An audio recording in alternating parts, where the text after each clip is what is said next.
Hi, I'm Michael Cortese of Noble Spirit in Pittsfield, New Hampshire. And I'm Charles Etting of HR Harmer in New York City. And this is Conversations with Philatelists. So, Michael, tell me a little bit about who we're going to be speaking to today, because I think this is going to be a really interesting one. Yeah, I'm looking forward to it. So today we're talking to David S. Ball, president of the American Airmail Society. He's written books on American Astrophilately. He's the American delegate to Astrophilately. He's just And I just spoke to him recently because he's in the midst of planning an Airmail stamp show in 2022. So I'm excited to hear a bit more about that as well. I know he's been in the role, about a year now, and he seems like he's doing great things with the AAMS. And I'm really excited to hear more about what he's got in store for the future. Yeah, personally, I'm super excited to speak to him because I come across Astrophilately all the time here at It's work. big on eBay. These things sell Yeah. for good money. Yeah, It's still a it's very active segment of the hobby. Yeah, Astrophilately, Boy Scouts, and I'd say Princess Diana and maybe Disney are the three most popular topical That was four stamps. things. That's okay. What I like too is not only is he the president of the society, he has a formal official role, but he's a collector as well. He can relate with us and with all collectors. So I Mhm. think it'll be interesting both to speak to him in his role as president of the AAMS as well as just a philatelic hobbyist. It's Right. interesting. He falls into both categories. And an expert authenticator as well. Yeah, I didn't know about that until you mentioned it before we spoke. So that'll be interesting to hear about what he's Yeah. looking for. I think it's easy to think about things being faked in the 19th century. You have to send Mhm. all these covers from the 1850s off for authentication, but are there really that Yeah. good of fakes being made of things from the 60s and 70s? I think that'll be fascinating to hear about. Yeah, absolutely. Well, let's get on Great. here. Yeah, Let's talk to him. I think we've both got a lot of stuff to pick his brain about. yeah. This should be a good one. Hello. Gentlemen, how are you? Good. Hi. How about yourself? Good. Good. We spoke on the phone. It's good to sort of meet you face to face like this. Yeah. I have to tell you, I was so pleased that you were able to, step up and be a strategic partner for the Airmail Society. And Absolutely. Now, yeah. is that something we can talk about today, or is that still under wraps? No, you can talk about whatever you want. And Perfect. Michael, I just wanted to say, for years I've been following you, what you and Joe have been doing, and Oh, awesome. you sold like what 150,000, had Yeah. 150,000 sales or something like that. Yeah, something like that. That's about our feedback, but yeah, it's been going a while. We're enjoying it. It's just an eBay shop, right? Yeah, no walk-in traffic, nothing else, just all online, no auctions or anything like that. Oh, and Charles, I've been reading, I meant to get to that this weekend. I wrote that a while ago, and I had forgotten about it by the time I saw it in print. Oh. So when I got the magazine, I was very excited to read. I felt like I was learning new things from reading what I Oh had written. yeah, no, I have to read you how this starts. Talk about swinging for the fences. Okay, it says Luff's 1902 opus is at once both fundamental and woefully outdated. As a reference, it's essentially worthless. And I'm thinking to myself, okay, who is it that gets to say that Luff is worthless? Okay, but no, but I read the rest of it, and it's great.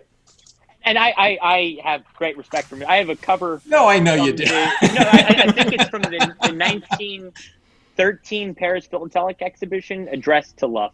And it's one of my favorite covers. That it's Oh yeah. a piece connected to him. So now I was going for a bit of shock value at the beginning, and then hopefully by the end I made a worthwhile point or two. Well, mission accomplished. Okay. Yeah. Excellent. So let's dive right in. Yeah, absolutely.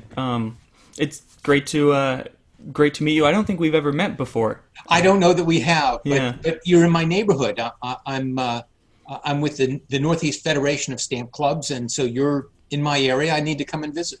Yeah, that'd be great. You're in which state are you in? I live in Massachusetts. I'm in Oh, Framingham. awesome. Wow, that's super close actually. It is. Yeah, about an hour and a half from us or so. So to start things off, can you tell us a little bit about your own? Cause a lot of people probably know you as the president of the American Airmail Society, but let's talk about you personally first. What are your collecting interests? How did you get started? If you had to define yourself philatelically, how would you explain to people what it is you do? Do we know each other that well? Okay, sure. You know, I recently did a little exhibit at the Spelman talking about going from being a hoarder to a philatelist. And I think that's helpful for some people to kind of figure out where they are on the spectrum. So I'm 8 years old, and I'm taking envelopes from my parents' mail, and I'm tearing off the corners, you know, and soaking the stamps. You're a hoarder, right? I mean, you don't have any reference materials. You're not, you know, writing opuses or anything like that. You're simply taking stamps and making a pile. So I was a hoarder. And then after a while, you know, you get an album and you get, you know, a catalog. And so now it's all about completeness. And it's a function of just finding it and putting it in the book. Okay, so now you're a stamp collector. And at some point, you look at it and you go, well, you know, this isn't enough for me. You know, I can know everything there is to know about this stamp, but this stamp, they made millions and billions of them, and I'm not using the rest of my brain. And so now you have covers, right? And now you're interested in auxiliary markings and roots and rates and, you know, what's the significance of this and what story can I tell? And then you become a philatelist, right? And so I describe myself along that spectrum. I'm a beginning philatelist. I have passed the hoarding stage. I'm past the stamp collector stage. I'm taking the next step into a larger world. And your own collecting field. I know you're very involved in Astrophilately, which for people who don't know, which is everybody. The briefest definition would be stamps and covers related to astronomy, effectively. Okay. Right? Yeah. Okay. I know it's a very remedial definition. No, I mean, the way I describe it as the intersection of space and postal history. And the way in which that's done by FIP rules is it's all about a postmark. You have a postmark and it's got, you know, a city and it's got a date on it. And so what happened in that city on that date, you know? So if it turns out that the rocket took off, okay, well, that's one part of the story. But the guys walking on the moon, well, that's not controlled by Florida, that's controlled in Texas. So now you need a Texas postmark on July 20th, 1969. But that's not the whole story, right? Because before the astronauts landed in the space shuttle, they used to land in capsules and get rescued by the Navy. So you'd need an envelope that was canceled on the ship that picked them up on the day they were picked up. And those three envelopes, that told a story. And that's what Astrophilately is. It's telling a technical story. It's not about roots and rates. It's about telling a technical story about the conquest of space. But it's doing it through philately. Right. That's fantastic. And your interest in that, was that sparked by Airmail, or was your Airmail interest sparked by Astrophilately, or what was your kind of journey to that? Okay. Well, I've always enjoyed reading books about test pilots and flying, and but I was at Washington 2006, and I went to a lecture by a woman named Beatrice Bachmann. She's a really renowned Swiss collector. And she was talking about Astrophilately. And I thought, well, I've got some first aid covers that have rockets on them. I must, you know, that must be the kind of thing that I'm doing. And she explained what Astrophilately was. And she was showing pictures of stratospheric balloon flight covers, envelopes that were carried into the stratosphere. And that was helping to establish, you know, how do you pressurize capsules? How do you wear spacesuits? Is radiation an issue? How do you do oxygenation? I mean, this is all precursors to manned spaceflight. And just this epiphany, I'm sitting in the audience and the heavens open up and there's this big light bulb over my head. And I'm like, I understand this. This is what I want. And so I could take that passion about learning about space and that passion about collecting stamps and become a astrophilatelist. And she describes me as her astrophilatelic mother. We're still in contact. I visited her in Switzerland. And when I wrote a book on American Astrophilately, I wrote a nice thing in there about her, and she's a delight. When your book about American Astrophilately, I believe it covers the first 50 years. Mm-hmm. Did Astrophilately, when did it begin in relation to the American space program? Did it begin with with Project Mercury, or was it the Gemini? When did people start treating this as a unique subset of philately, would you say? When were the first astrophilatelists versus the first astronauts? 1957 with Sputnik. When the space age started, people realized, oh, well, this is going to be a different collecting kind of thing. And, you know, we didn't put up astronauts until 1961. But there were a lot of precursors, right? There are rockets, there are all kinds of test and qualification flights. And much like what we're doing today, we're doing a lot of test flights with commercial spaceflight. So even as early as Sputnik, people were already making that connection between spacebound objects and commemorative postmarks and stamps and that sort of thing. Yeah, particularly the Russians. The Russians had lots of collecting communities. They were very big into stamp clubs, and the stamp clubs would have their own caches. I don't know if you can see some of the red books behind me. I do some micro publishing of people that write books, and the red ones are Soviet books. And I've got a guy in Arizona, and he's written probably 30 different titles on different aspects of Soviet astrophilately. Wow. And, you know, the market is very small. So I said, well, you know, let me just print them a dozen at a time or something, and I'll put them on my website, and, you know, whoever needs them. But yeah, the Russians were really big into that. And certainly through the 60s and 70s, we were.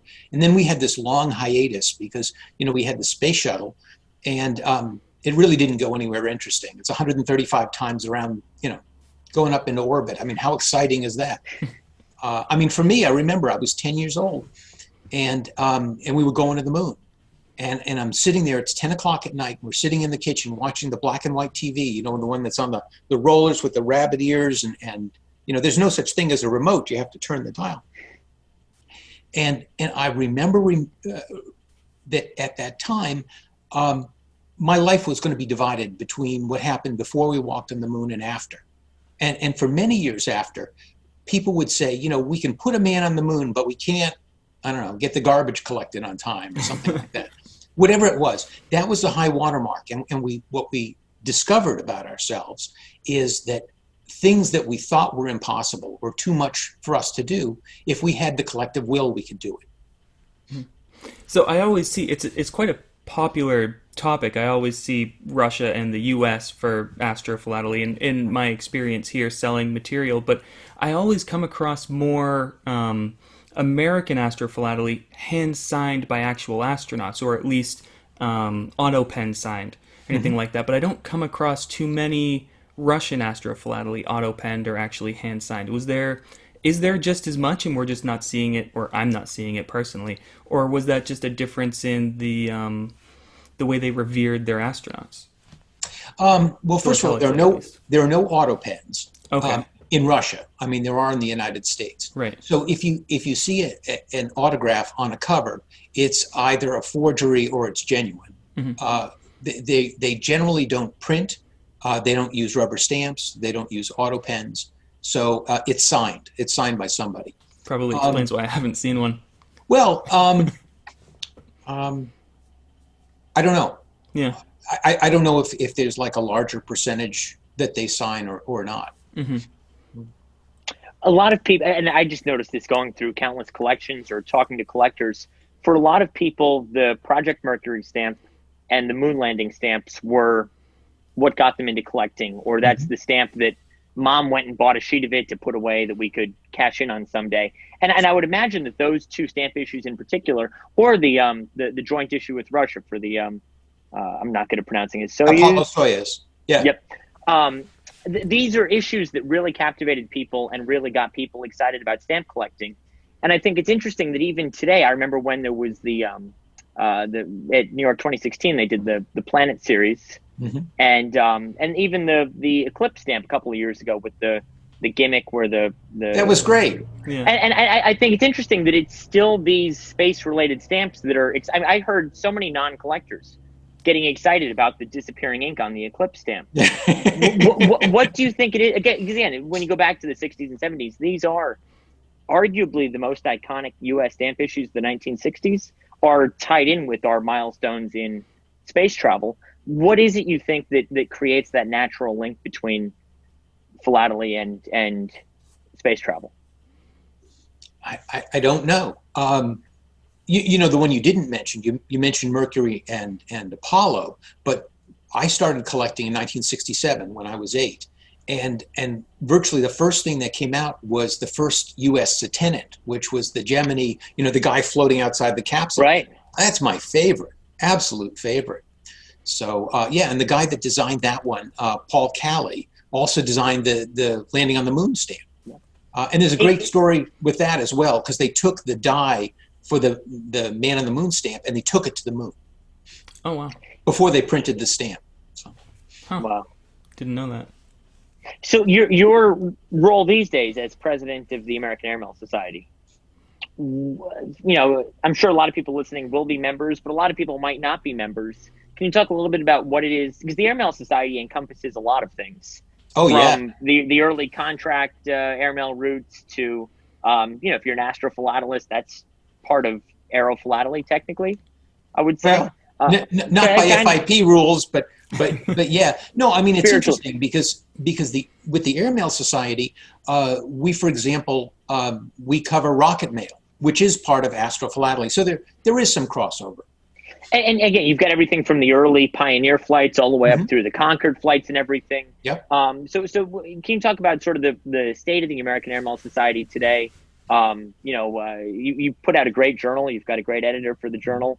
I think it's one of the best publications I get every month. So can you talk a little bit about what it's like as president of the society?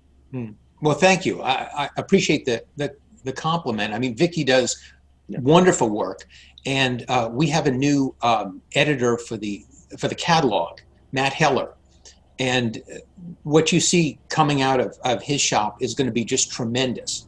The next catalog that's going to come out is Airmail of Canada and Newfoundland, the second edition, and he's totally revamping the way we do catalogs, and he's extremely precise. He works for Whitman Coyne. He does a lot of catalogs, and he's just kind of put his lawyer laser focus on the American Airmail Society, and he's unbelievable. It's unbelievable. Yeah. So a little bit about the Airmail Society.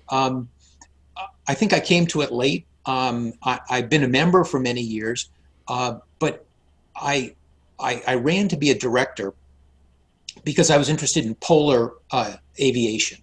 And they were trying to get out the 7th edition, second volume, and they were having a real tough time with it. And I knew both of the editors, and I was trying to kind of push this along.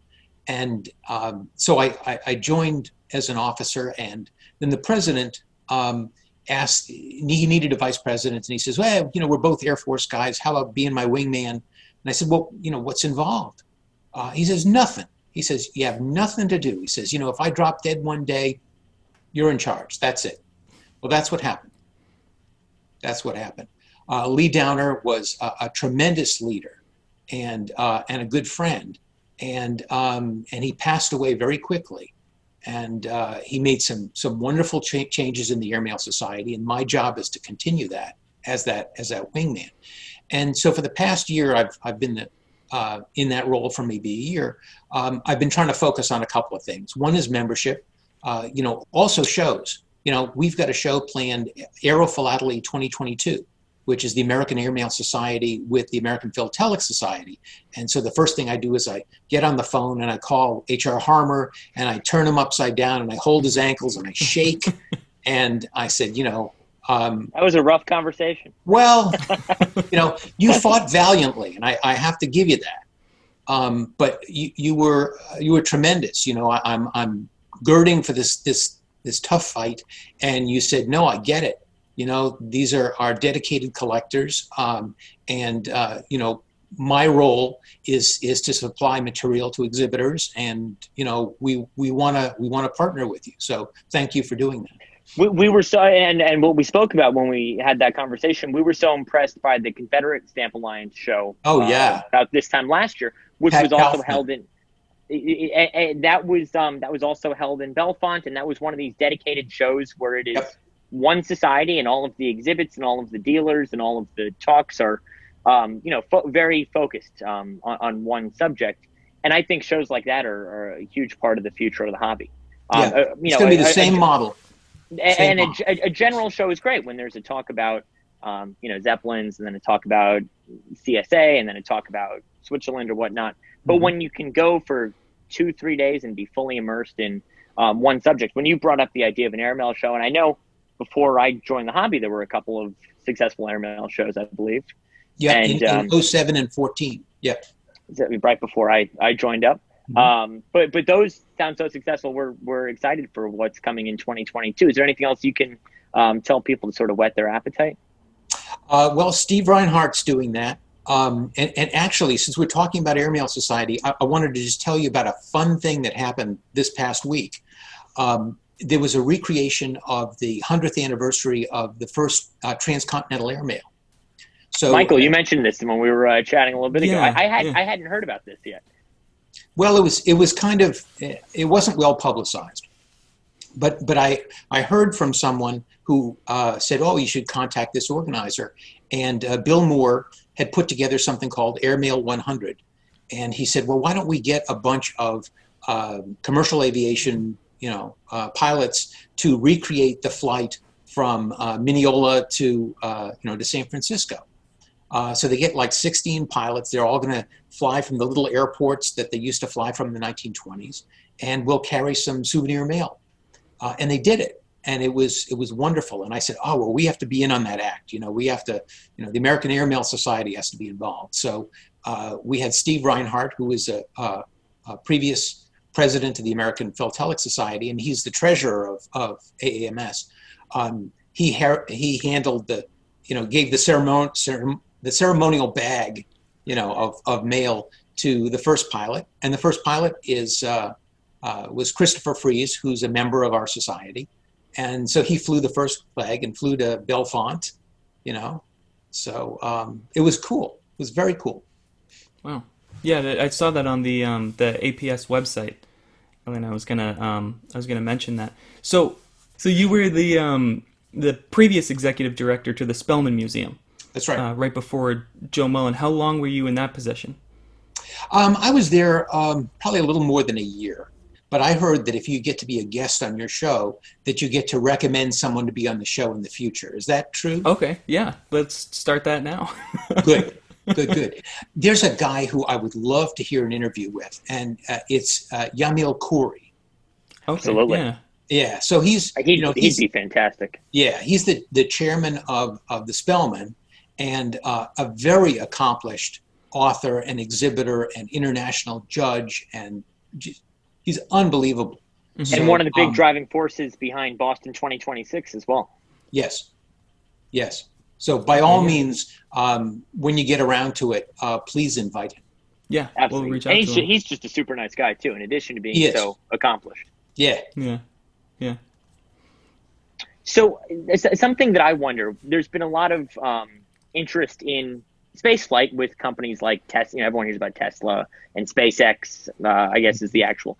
Have there been people keeping up with these new developments philatelically? Are there still commemorative covers being produced for the SpaceX flights? Are there, because it's very easy to go back and try and collect Apollo or Gemini or Mercury or whatnot. But are there still people who are keeping that spirit alive by creating modern astrophilatelic souvenirs? Oh, absolutely.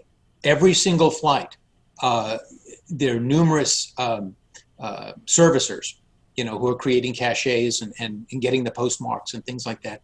And to me, what's going on is breathtaking. I mean, there are lots of different companies. There's Orbital Science, there's Blue Origin, there's SpaceX.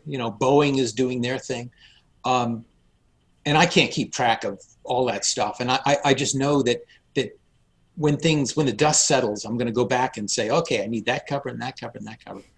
There are people that are on top of this stuff, and I'm not. But I do see that it's being done, and it's being done beautifully. So Astrophilately is not just about looking back and maybe something you remember as a child that you saw on TV, but it's about moving forward into space as well. And I assume, I don't want to sound stupid, but I assume someday there will be a Mars cover if we ever, just like covers were brought to the moon. I would hope that someday there's a cover brought to Mars. I think that would be one of the greatest philatelic achievements. Oh, absolutely. When Jeff Bezos started launching his New Shepard, his suborbital, spacecraft, he invited people to send postcards. And he said, well, you can take this postcard and I'll take it into space for you. So I'm like, okay, I'll do that. Yeah. So I did that, and it came back and it looks great. And he invited people to do it again. So I've done it again. So, oh yeah, that stuff is definitely happening. That's fantastic that he would reach out to and offer that as a service to people.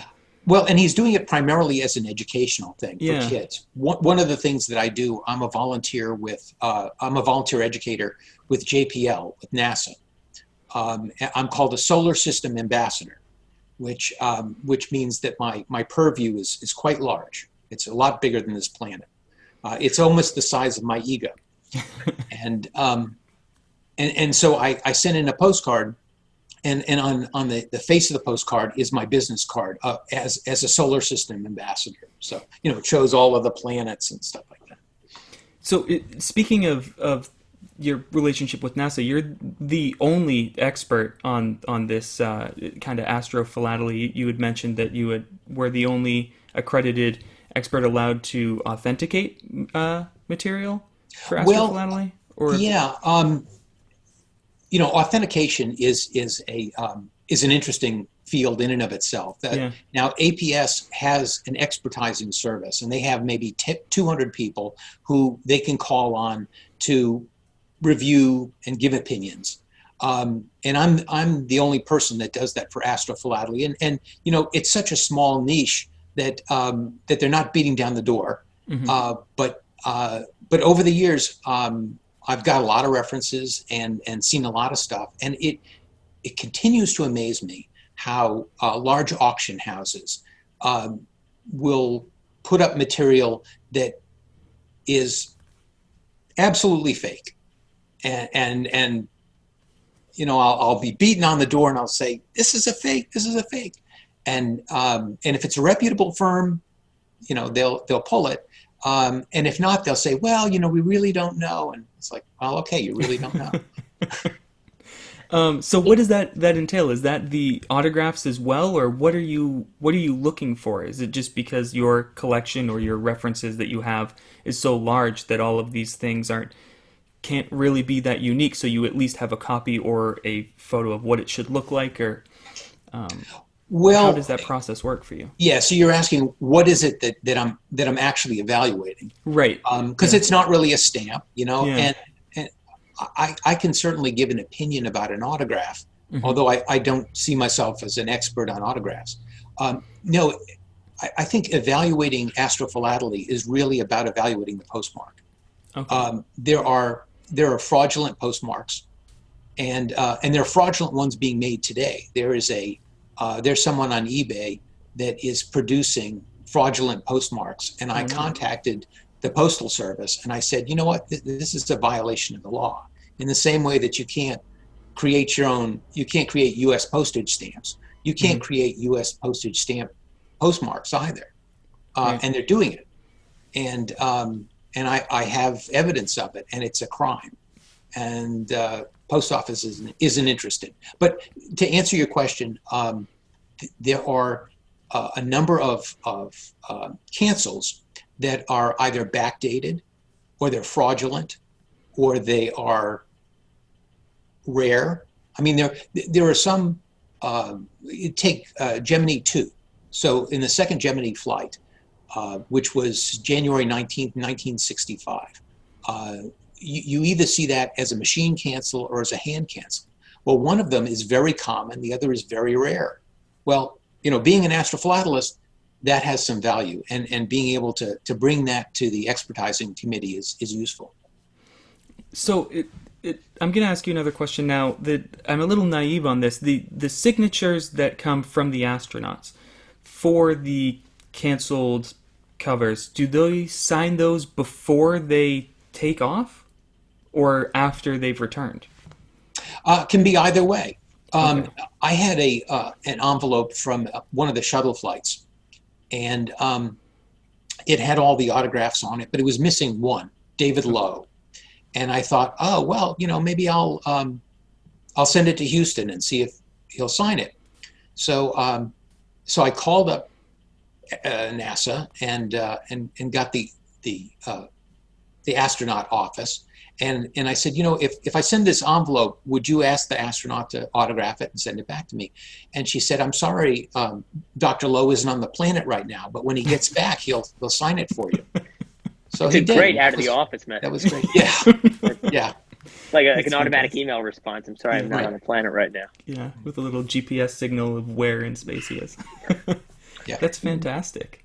Is there a holy grail of astrophilately in your eyes? Is it one of the Apollo 11 moon covers? Is there, is sort of the inverted Jenny of astrophilately, or the, 1 cent magenta of astrophilately? What is the holy grail for you if you had to pick one item? For American astrophilately, it would be one of 4 postmarks. There was a postmark that was done on the way back from the moon. They were going to cancel on the moon, but they were real busy, and so on the way back, they got 2 or 3 days where they're doing nothing but floating in the spacecraft, and so they're canceling this cover for the post office department, and it says landed on the moon or something like that. And so they decided to take a test strike. So they take the back of a flight plan, and they practice, making a nice impression. So they made one impression for each one of the astronauts, and then they canceled the cover and gave it to the post office. So those come up from time to time. Buzz Aldrin's came up, then Neil Armstrong's did, and it sold for about $80,000 or $90,000.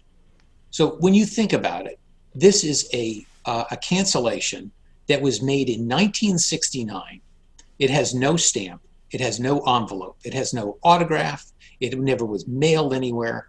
And it sold for $90,000. And I think the Armstrong one probably sold for double that. And it's because of the history. It's because of when you see that postmark, it's just explained all kinds of things to you. That's postal history. And that's astrophilately. It's not about stamps. It's not about routes and rates. It's not about cachets. It's about postmarks. That's fantastic. That's an incredible story. Yep. Do you know what auction those sold at? I don't. Charles, do you know? I don't. But I'm. My gears are turning. I want to sell one now. Yeah. Yeah. I've never heard of anything like that. Yeah. Well, it rarely comes up, obviously, because Collins generally didn't put things in, and the post office isn't going to give up theirs. So, and Armstrong's, he held on to all of his stuff until he passed away, and then his family sold stuff. So, so for the past 30 years or so, it's all been Buzz Aldrin. He's been selling stuff. The moon covers are really not as rare as you might think. No, they fall into the category of rare but expensive, I think. Where it's kind of like the inverted Jenny, where 1 or 2 of them come up for sale every year. The moon covers, they're out there. They're I don't want to say they're easy to get, but if you wanted to track one down, it wouldn't take a whole lot of effort. If you have a checkbook, Exactly. you can get them. It turns out that there were nearly 1,000 envelopes that went to the moon. Okay, Wow. I mean that's a lot, Yeah. right? Now, of that, 204 of them went on Apollo 11. So, I mean, there's a good number of them, and if you've got $25,000, $30,000, you can have one.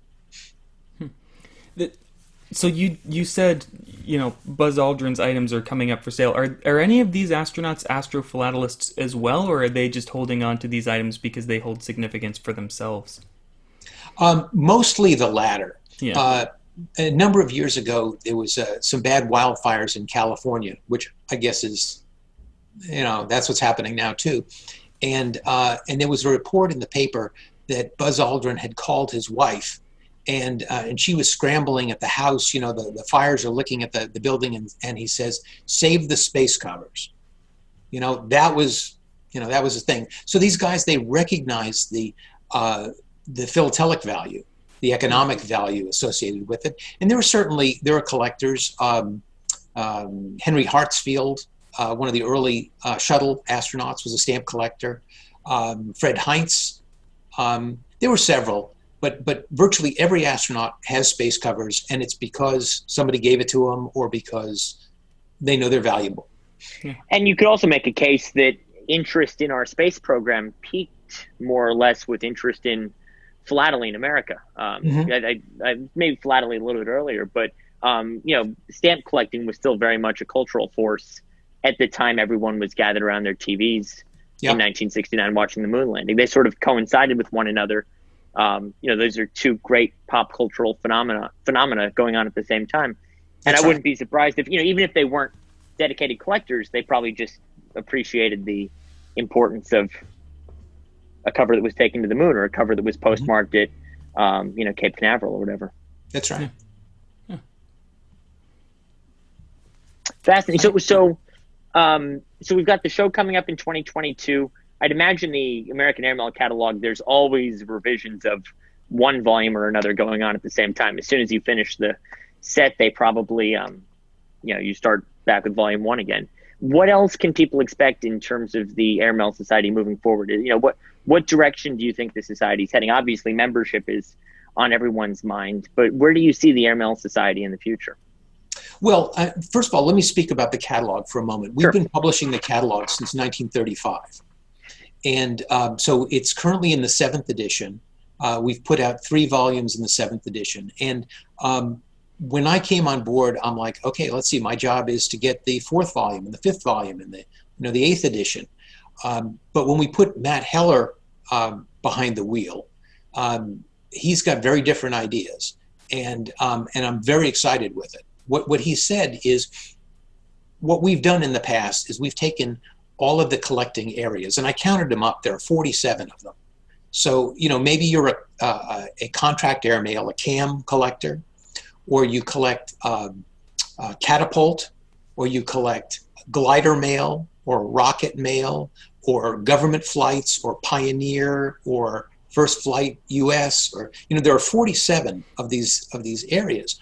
And what we were doing is we'd have a section chief who would say, okay, I'm going to do the foreign airmails, the FAMs. And every couple of years he would put that together.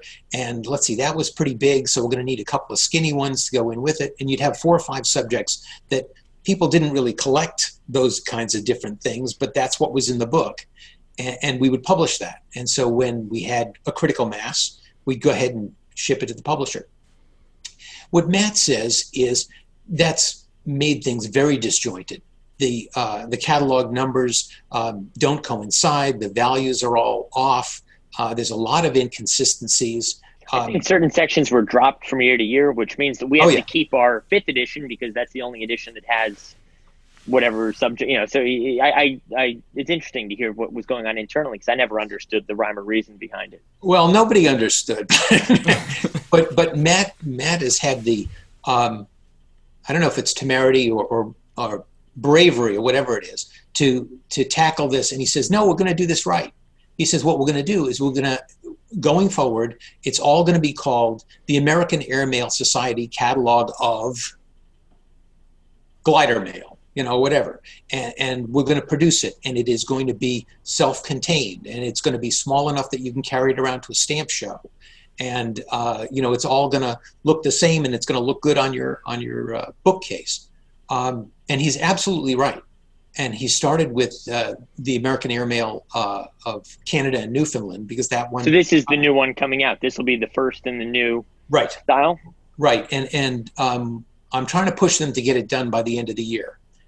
So that's coming out. World Crash Mail is going to be really interesting. That's coming out. Ken Sanford is close on that. Let's see. AAMS, which is kind of after CAMS, after Contract Airmail 34, they called them Airmail routes. So that section's about ready to come out. So we've got stuff coming, probably around the turn of the year. One of the things I'd like us to do is I'd like us to come out with monographs.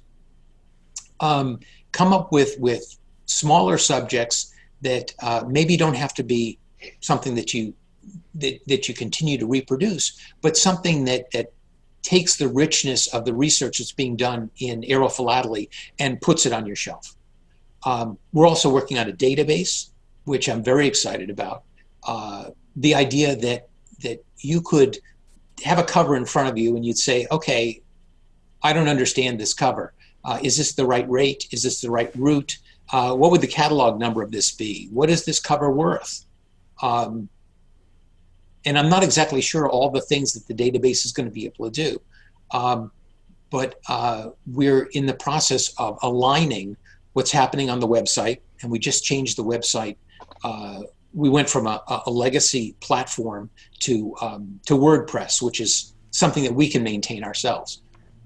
So we're trying to synchronize the website with the database, with the new catalog, and those are exciting directions. That those kinds of things are what make a society worth joining and being a member of. Mm-hmm. That sounds like it'll take the Airmail Society into a new era, into a new, hopefully inspire a next generation of collectors. And I love hearing developments like that, because that's what the society, what the hobby really needs these days. Yeah, I agree. So just one last thing. Thank you for joining us. When did the American Airmail Society form? Was that with the first airmail flight, slightly after, slightly before, or the balloon mail? When did that? Well, it's slightly after. The first flight of mail in the United States was 1911. That's the start of the pioneer period. Mm-hmm. And we first started government flights in 1918. So the American Airmail Society dates back to 1923. So we've got a 100th anniversary birthday coming up. Okay. And that's, I see one of my other roles is for us to reimagine, okay, so we've been around for a century, and airmail has changed, principally in that airmail in the United States used to be a premium service. So if you wanted a first class letter to go someplace and you wanted to go someplace faster, you'd put it in an airplane and you'd have to pay extra for it. And in the mid-70s, the post office said, you know what, we're just going to send first class the fastest way it can go. And if that means putting it on a truck, we're going to do that. If it means putting it in an airplane. So we don't have airmail per se anymore. And so we're kind of looking backwards in that respect. But, what do we want the Airmail Society to look like in the next 100 years? Do we expect it to be around in 100 years? It may not. It might die a natural death. I don't know, but I'm committed to us doing research and fellowship and getting together at stamp shows and having our own 2022 stamp show, and really enjoying airmail for what it is. It's a wonderful part of postal history and a wonderful part of philately. Great. And is there a website to that 2022 show yet, or is that in the works, or is that in Bellefonte? Yeah, no. Steve Reinhardt is working on it. He's gotten together some key sponsors, starting with Charles, but some other people too. And he's got a committee, and Cheryl Gantz is getting us a commemorative medal that's going to look gorgeous. It's really going to be a first class operation. They're excited and working on it, but we have to get back to stamp shows first, right? Right. Well, we're looking forward to that. Absolutely, yeah. Let's we should try and talk to Steve at some point and get an update on the show at some point, and continue doing whatever we can to help help promote everyone in this hobby shares the same goals. So let's do what we can to help the show and help the Airmail Society. Yeah, you guys do such a wonderful job. I have to tell you, I've been watching all of them. I watched the one with Wayne and with Gary and all that kind of stuff. And when I saw the one with Graham, and I've been watching Graham, I love his voice. I'm like, you know what? He said he wants to go in different directions. I'm going to take a copy of my book and I'm just going to blind send it to him and say, you know what? You should talk about Astrophilately. So I took it to the post office today. So we'll see what happens. Oh, fantastic. Yeah, I'm sure he'll love that. Yeah, he always loves getting mail, and he always features it in his episodes and everything like Good. that. So that's great. This has been fantastic. Yeah, it's been a lot of fun. Thank you so much for reaching out. You guys are terrific. Yeah, this has We're been. Just having fun. Yeah, good. Exactly. Me too. Yeah, this was great. Thank you so much. I learned Thank a you lot for the invitation. today. Yeah, no, of course. I'll have to come and visit you. Yes, absolutely. We're not too far away, and as soon as we can. Yeah, we'd love to. And if you ever make it down to the city, just let me know as well. I would like that. I'd like that very much. Yeah. Thanks, Absolutely. guys. Thank you. And we'll talk to you soon. Good. Yeah. Bye. Bye. Well, I love hearing so much about the American Airmail Society. It's one. I didn't realize they were founded so early, but Yeah. it really is one of the great philatelic societies in America, with one of the greatest histories, some of the best publications. It's really important. We need the Airmail Society to stick around for a very long time, and it sounds like it's in very capable hands right now. Yeah, absolutely.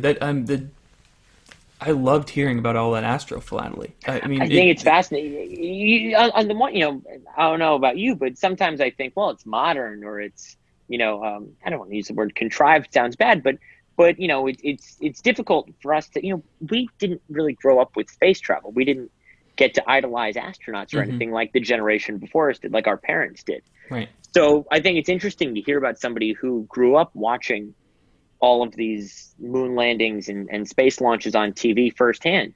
Yeah. And now he's able to act as an ambassador and to get new people interested in the hobby. I think it's great hearing firsthand what astrophilately means to someone. Yeah, because I mean, we of course know them as national heroes, but we didn't, like you said, we didn't grow up. We can't imagine what it was like. Exactly. We didn't gather around the TV to watch man set foot on the moon. It was great, again, to hear about his personal journey with astrophilately, as well as his role as president of the AAMS. Yeah. I'm really excited to see what comes of his administration in the future. And I speaking for HR Harmer, we're really excited to be a part of this show coming up. Yeah, that's gonna be exciting. You'll have to take a booth as well. We'll have to see you there. I'll save up all our stuff, stuff, that all the airmail that comes in, all the astrophilately. Although he said the Airmail Society doesn't really cover astrophilately. I'm sure there's a lot of mail. crossover in the collector base. I'm sure there's a lot of crossover as well. Because what is a rocket ship except for a really high airplane? I don't know. It sounds like it to me. I actually took science classes in college, and I still say things that are naive. So yeah. Okay. It's fantastic. So who's up next on Conversations with Philatelists? I believe we're speaking to Scott English. That was a rhetorical question because I knew it was going to be Scott English. I just wanted to. I just was letting other people know. Well, Scott English is the executive director of the American Philatelic Society. He is really one of the great mouthpieces, one of the great vocal supporters of philately. He has been all over the news with different philatelic news stories and promotions. He's really a great cheerleader for the hobby and a great cheerleader for the APS, which is kind of synonymous with the hobby in America. And I think it'll be great to have him on. I know I've always enjoyed my conversations with Scott, both about stamps and about other things. The time he met Public Enemy, or the time he raised crabs in the Chesapeake Bay. Scott is full of stories. There's just no one like him. And people want to hear those stories too. It was I think his town hall that he had when the APS stamp chats started happening. There were a couple members on each of them, and then they did a town hall with Scott English, and they filled up to 100 people, and then they had like 100 others on a wait list trying to get in, and that's when they figured out they needed to switch from Zoom to WebEx or whatever it is. He's a great speaker. People love to hear him, and I'm really excited to have him on. Yeah, I'm looking forward to it. Absolutely. I feel like I'm looking forward to everything we do. But you know what? These have all been fun. There hasn't been one that I haven't enjoyed thoroughly. So I'm sure that Scott will continue that trend. Yeah, absolutely. So, as always, we're on YouTube. We're on Podbean. We're on Apple Podcasts, Spotify Podcasts, Google Podcasts. Yep. philatelypodcast.com is our homepage. philatelypodcast@gmail.com is our email address. That's in case people want to reach out to us. Just in case. Correct all of the errors I made when speaking about astrophilately. Yeah, we haven't gotten any of those yet, is corrections about anything we may have said that was completely false. We'll try and keep that streak going moving forward. But until next time, until we speak to Scott English, this has been a lot of fun. Really enjoyed talking to David, and we'll do it again real soon. Absolutely. Michael, good talking to you. You too. Let's see you next time. Sounds good.